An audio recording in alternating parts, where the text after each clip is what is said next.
Hello common people, this is Common Guy Reviews and I am your lovely host Pepsi. The era of silent films was huge. And on top of it was a man that we all know by name. Charlie Chaplin, or Sir Charles Spencer Chaplin, was born in 16th of April in 1889. He rose from poverty to the top of his craft in arts, was cooked in many kinds of controversies and soups, made legacy that was to set a mark in the industry of cinema that still holds up to this day. He was known for making slapstick humor with a hint of pathos in there. Pathos meaning appealing to the emotions or ideals of the audience.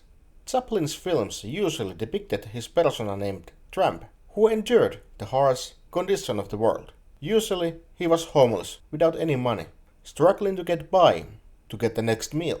Just like the life Chaplin lived in his childhood.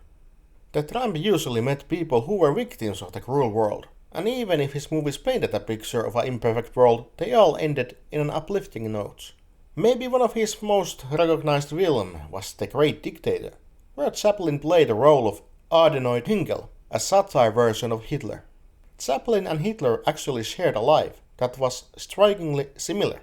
They were both born 4 days apart, lived in poverty, loved art and grew to be known by the whole world. Difference is that Chaplin pursued art and told a story of an original man living in a world of monsters, and Hitler stopped pursuing art and turned into a monster. Also, everyone knows that they shared the same style of mustache.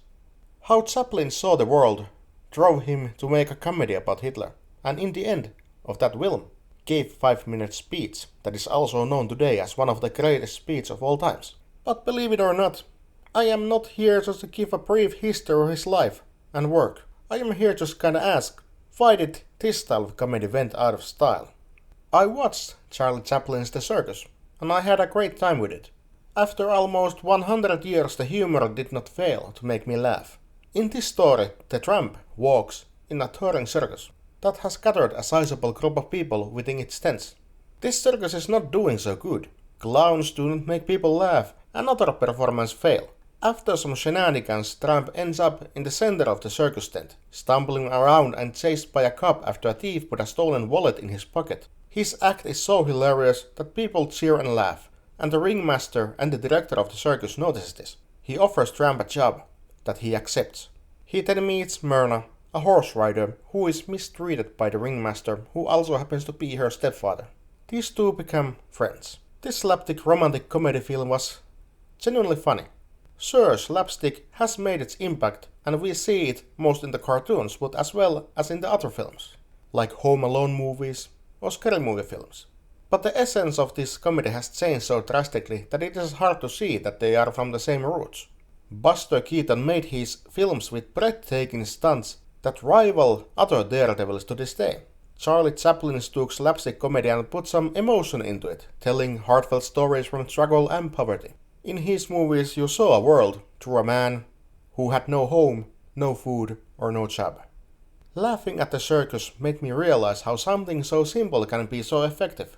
Hard contrast between sad scenes and humor covering the movie was amazing. How much this emphasizes the hardship characters were going through, and why this kind of comedy never found its way back. And that's about it. It is a subject that surely have opinions and venues to discover, but this is mine, simply and plainly. I recommend you to take a look at the circus.